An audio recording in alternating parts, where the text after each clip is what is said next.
And thank you guys so much for tuning in and talking to walk today. I have the beautiful Aisha George here. How are you? I am amazing. Yes, awesome. Well, that's a great answer. Absolutely. Under the circumstances, I know sometimes the answer it probably changes every single day, but you look well, Thank look you. bright. So Thank that's you. awesome. So thank you so much for coming to share your story. You are a family. Well, we all family, but That's you right. are close with my cousins, and I remember when they shared about your story. And I had asked them about talking to you then, but I knew, it takes time. And just to have you back in Philadelphia, I didn't even know that you had moved back up here, and God does all things well. I don't get to see all the stories, but I remember seeing your son's story, which he is right there. Isaiah, you can't tell him nothing, y'all. That's what it should have been. His little Yes. Isaiah can't tell me nothing. George, like, he is just too fly Yes. and definitely just a beautiful, bright smile, which I know that he is lighting heaven up. So we are Yeah. here to talk about the life and legacy of her son. This is very fresh, so you do have to, be patient with her. It's not even been, what, 6 months? Not at all. So you fresh Only in. 5 months. Yeah, it's yes. only been 5 months. So I thank you for, your strength and willingness to come out and share of your son's legacy. But just seeing who he is, I can just understand why you didn't want to wait. So can you just share a little bit of who you are before we get to the story, just a little bit about who you are and what you do? Absolutely. I am the mother of two, Asir and Aisha George. Asir was my baby. This past December, unfortunately, and due to unseen circumstances, someone decided to dehumanize my son and take his life. It's hard to describe who I am without describing my children. I'm a mom before anything. I'm a mom who has to now become the voice for her son because somebody thought that it was okay to take his voice away. So as long as God has placed breath in my body, I will continue to speak about this kid. Absolutely. He looks like he was amazing, and I He- saw what he meant to my family. And was. so anything that's important to my family is going to be important to me. Can you share a little bit about that day back in December, right before Christmas? Right before the holidays. Where you're getting ready to spend time with your loved ones. Your son had come home from school because he was a college student. He was doing the right thing and he was just living his best life. And he comes home. Can you share a little bit about that night? Absolutely. It was a normal day in my household. It was a normal day.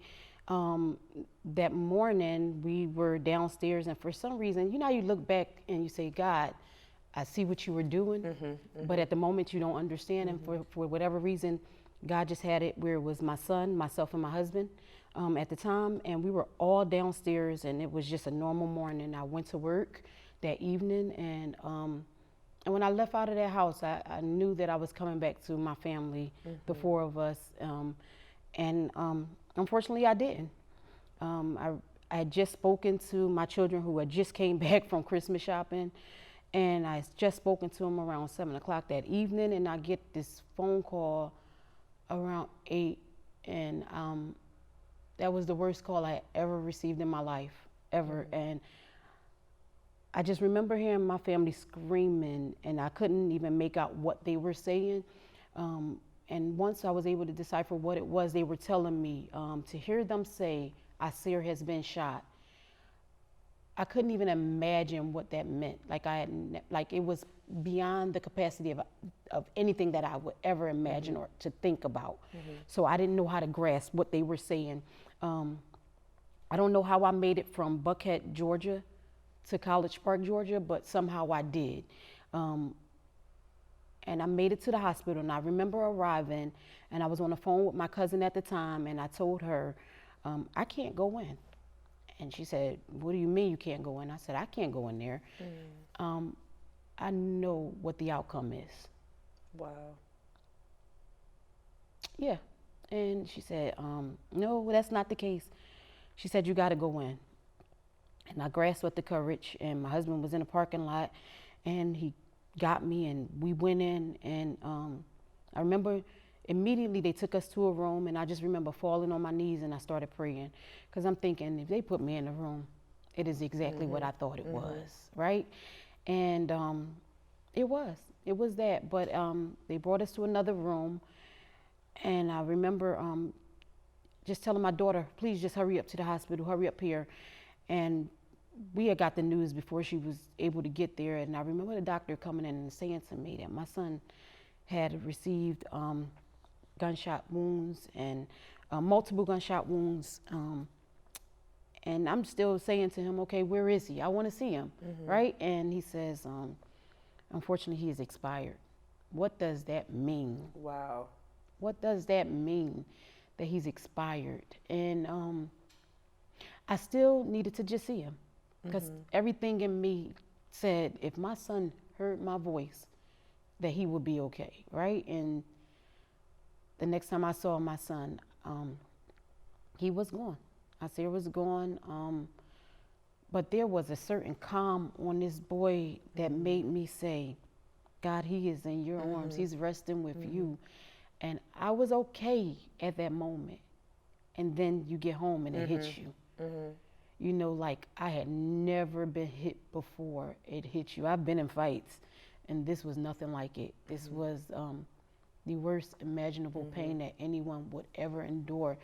And the thing was, just a year prior, we had just lost a family member, my nephew, to gun violence, Khalil Miller. And so I felt pain of losing a teenage boy, but this was different. There was no coming back from this one. And I remember saying to my family that night, y'all gonna have to bury me too. But here I stand, here I sit. And his story wasn't my final destination. I feel like his life was purpose. Isaiah's life served a purpose. Before Isaiah was taken away from this world, he saved his sister's life. He was a donor for his sister who had suffered from sickle cell for many years. So he came, I feel like his life was purpose. He came for that reason. God sent him here to do that. And before his purpose ended, God allowed his kid to give me a diploma. He allowed him to go on a prom. He allowed him to do so many great things and see so many things. So today I'm content. And knowing that in his short 18 years of living, this kid still lived a full life. So let's actually go back to when you went home. Because I remember one time, actually it was my girlfriend who came up here when I interviewed her about Kiki, which is unfortunately how I entered into this world.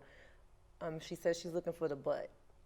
Like you hear him, but you're waiting for it, but we can. Yeah. So when you finally get home and you finally understand what he said, which was very insensitive, first of all, to say somebody expired, meaning that you don't know God, because we don't expire when we know God. You expire when you don't. What were you feeling in that moment, not just in the natural, but in the spiritual, because you know God. Yeah. And that was what I struggled with, to be honest. I know God, and I know how good you are, so we're the good at in this. So what were you feeling in that moment when you processed what they really said to you? I wasn't home when the issue occurred, and my son was killed in front of my door, but they were able to bring him into my house and try to, administer aid and help for him and everything. And so when I got home, I remember the very first thing that I did was I began to scrub the blood off my carpet. And I had a friend that was there, and she stopped me. And so now I'm trying to get things together. So I remember talking to family, and everybody's like, we're on our way from Philly to Atlanta, right? And so now it's like, okay, let me get my house together for my family. And I remember, you remember the episode on Good Times when Florida just kept moving? And the moment she stopped was when it hit her. And I felt like if I stopped, it would have hit me. And I remember going upstairs in my bedroom, and I remember standing in the bathroom, and I looked in the mirror, and I just remember thinking, I just left my son on the slab. Right? I'm sorry. That's okay. And take your time. I remember just thinking, there is no way that God just gave me this kid to love for 18 years the way I loved him, for him to just take him away from me like that. And I remember letting out this cry, but for some reason it was a release. It felt like it was a release, like it was, God, I know what you just did, but at the end of the day, I can't let it break me. And for whatever reason, you allowed it to happen. So there was a number of emotions because in that moment, I felt that, right? And then there was the moment where we got to find this guy because I need to know, why would you come to my home and take my son who was so like he had a promising future and he was such an asset to this world. I couldn't understand that. And then it was, God, where are you? Then it was, God, I will no longer serve you. God, I don't trust you. And so the blame shifted to God, and then the blame shifted to my family who was there. Why didn't you protect him? And then the blame shifted to myself. Why did you go to work? You know, it was a number of, it was a cycle that I went through for the first few days. And while doing that, I was packing up my home because we were definitely leaving Georgia. So we were moving back to Philly, and then we were planning his funeral. So all of this happened in a week. So I knew that I was broken, but the warrior in me would not allow me to bend. It wouldn't. It just wouldn't let me break because I had to see this kid get into the ground. Like I had to see this through. It was like, you know, after having a child, you care for it, right? But after losing a child, you still got to care for it. You know, you still got to be that same mom that you was when you nurtured him into this world. Now I got to nurture you into the ground. But I'm going to nurture you, baby. I'm never going to let you go. So you pack up, you leave Georgia, you come home, you bury your son. His corpse, because you didn't bury your son because your son's with the Lord. And now you're here. You have to start all over. So before we take a break, what did that first day look like for you to just be here? Because you left all of those things behind. God sent you, because he sent you here. He sent you back up here for a reason, because this was going to happen and whatever else he has for you. What did that first day look like in one word, if you can explain in one word, because you probably can't, that you were thinking, what was that word on that day? Fearful. Yeah. That's it. Fearful. I did not know, like and I still say it, currently I'm existing, but I'm not living. And I say that even with the amount of strength that I have behind it. Like if anybody's ever endured this, they know exactly what I mean when I say that. And so you got to get up every day and tell yourself, you got to get up, right? But you don't know what you're going to face. You don't know when the actual breakdown is going to occur. You don't know when you're going to lose your mind. You don't know.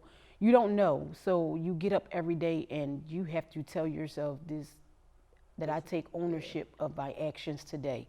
And on this day, I choose to be a warrior. This day, I choose to be strong. This day, I choose to be powerful. This day, I choose to continue to be Asir's mom and be his voice. And so you don't give up. And that's the thing that keeps you going. But we arrived back in Philly on Christmas, which was my favorite holiday, to say the least, right? And so I just remembered being in a room full of family, but not being there. I felt so alone, but there was still so, like, you heard all the voices and you saw all the people, but I remember just feeling like they don't see me. Like I felt like I did not exist. I'm going to take a quick break, but I remember, and this is how you know where it's just a mother's love. I remember I heard Danielle say that to one of the moms. She said, I feel like I'm in this movie. And things are moving around me, and I'm just standing there. And you see that in a movie, where somebody's standing there and the world is moving, but time is still for you. So very interesting that you guys are saying the same exact thing. So what we're going to do is we are going to take a quick break, and we'll be right back.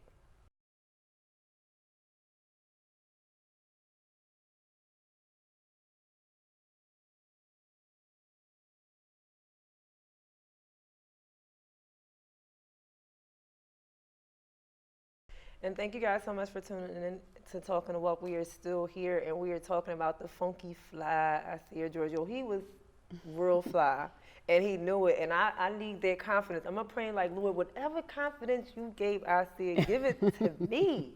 Because I need to walk down the street like that. Because that's how you have to be. That's how you defeat things in this world. You have to have confidence. So I asked you to send me a few words that kind of talked about where you are today. And one thing that I know is that, you know, the enemy loves to plant things that aren't there. And the way that Jesus combated the enemy in the wilderness was through the word.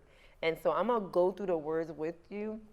And we're going to kind of go through some scriptures together, and then we'll kind of talk about it. So the first word that I thought that was interesting was loss. But then God shared that the other side of loss is gain. And Philippians 1:21 says, I eagerly expect and hope that I will in no way be ashamed, but will have complete boldness, so that now as always Christ will be exalted in my body, whether by life or by death. For me to live is Christ and die is gain. In the midst of Isaiah's death on earth, because he lived, I don't like to say death, in his transition, how have you come alive in Christ through this? Because I know that it's only through him that you're waking up, because I really couldn't imagine having to get up every single day and relive.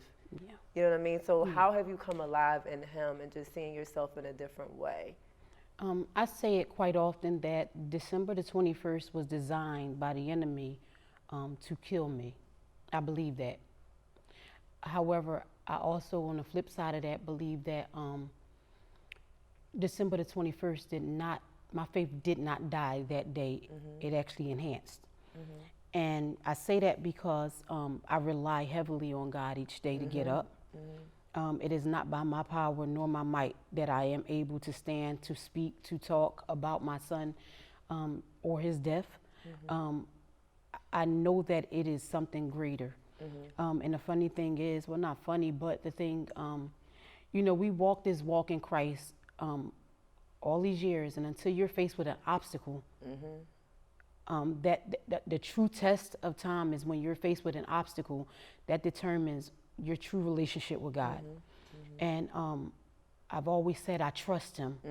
I've always known him to be my Jehovah Jireh. I've always known him to be my provider. I always known him to be a way maker.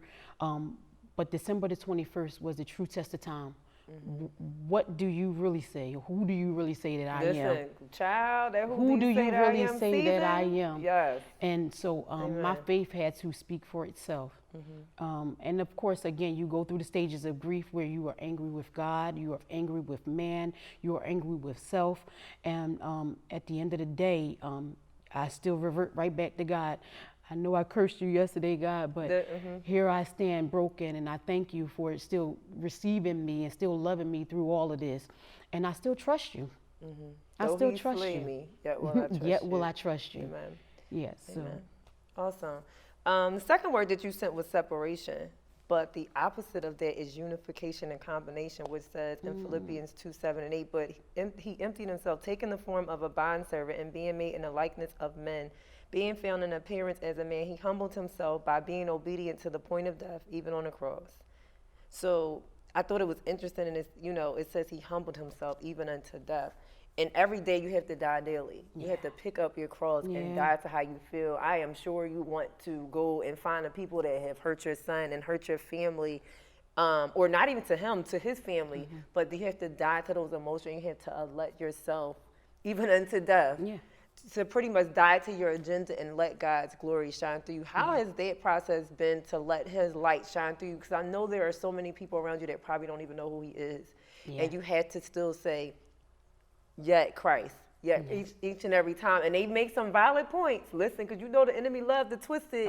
And you be like, you know what? But yet Christ. And so how is that for you? And even with your family, with your husband and your daughter, they were very close. And you have to still be a mom to her and a wife to your husband. So how has that been in humbling yourself and dying to how you feel every day? That's a great question. I remember the first few days, kind of lose a sense of time. Like I said, everything's kind of at a standstill, right? But I remember the first few days especially, I was angry with my son's killer.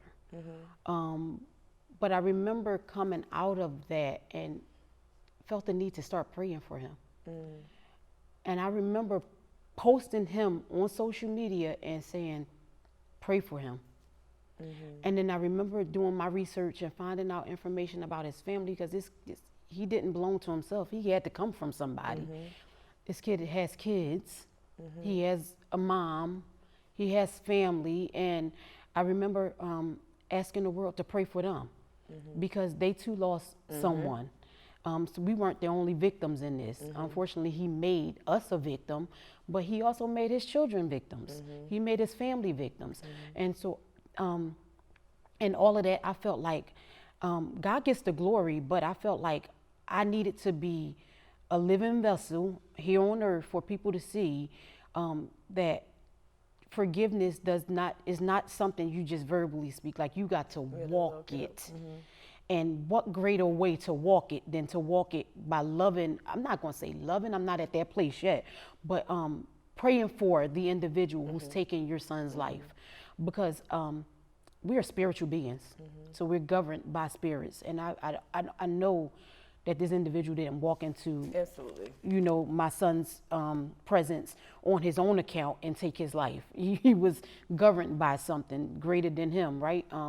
So I need him to get, I need to pray for him, because I need him to find a place where he can turn to God and to pray for forgiveness, because at the end of the day, he got to stand before him. Yes, he do. I can't judge him, and I ain't got a heaven or hell to put him in. So he got to stand before God one day and give an account. And so I pray that he prays for forgiveness for his own sake. Listen, you know, what people tend to forget is that David was a man after God's own heart, but he killed Uriah for his wife. Yeah. This is what that's what the word says. You know what I mean? Is. And God still was with him, and I totally understand it. You know, I lost Dominic last year, but my father is currently serving a life sentence for murder. Yeah.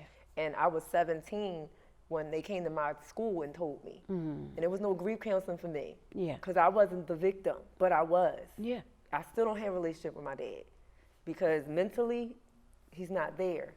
But there's no grief counseling for that. Yeah. And so I know for a long time I lived in that shame and that guilt of telling people what my reality was, because that was my father still. And you just go in the courtroom, and I remember going into the courtroom and looking, and everybody looked at me like I was wrong. But that was my dad. And that stuck with me for a very long time. Yeah. So to hear you say that is just absolutely amazing, because they wasn't looking at me like that. Yeah. They actually was looking like, why are we here? Yeah. But that was my father. That was my grandmother's son. Yeah. She loved her. That was her only child. My grandmother lived maybe 4 years after. She was never the same. Yeah. A part of her died because she knew that her son took somebody's life. It killed her. Yeah. So, you know, you don't understand what people go through. So I appreciate that you said it, even in the midst of what you're going through now. That's absolutely amazing. The next one is confusion, which the opposite is peace, contentment, understanding, and certainty. So what God gave me for this one was, now, O Lord, you are God, and your words are truth, and you have promised this good thing to your servant. You have promised this good thing to your servant. So basically, God knew you before you was in your mother. When he said he had a plan and his purpose for you. So this is a promise. That's a certainty that he had a plan for you, because you're sitting here and you're walking in that plan now. So how certain are you in your faith to know that God still has a plan for you in the midst of all of this? I just keep being reminded of the fact that if it was not God's will, it wouldn't have happened. I don't think that there's a doctor that could walk this earth that could have saved my son's life, because that was his destiny. And so my certainty in what I am called to do, I feel like I've ran from ministry for a long time. And I feel like God, this was one of the avenues that's pushing me to where God wants me to be, to where I belong. And right now it's still so fresh. However, I still know that what God has for me is going to be performed through me, whether I want to or not. It's like Jonah, he kept running, right? And all you're going to do is keep running, and God's going to keep turning your face to what his will is for you. And so I have to carry out God's purpose. Absolutely. So. And the Bible says he will continue to work until the day of Jesus Christ. Yeah. So, you know, take your time and your process. And I think that that's great that you are in it, but it's amazing how God is still working his work in you in the midst of that. And it is definitely, you know, I remember this man preached this years ago, and it stuck with me, where he talked about how Jesus at the Last Supper, he broke the bread. He didn't ask for permission to break it, and he gave it to somebody else. And that's what he does with us, where he breaks us, and then he passes our testimonies and our stories out to other people. And when you break a thing, child, but he passes it out to other people. He passes it. We don't do anything. We just the broken pieces that get to go around willingly, or like you said, kicking and screaming like Jonah did, even though he went anyway. So, that's an amazing story. So what we are going to do is we're going to take one more break, and we'll be right back.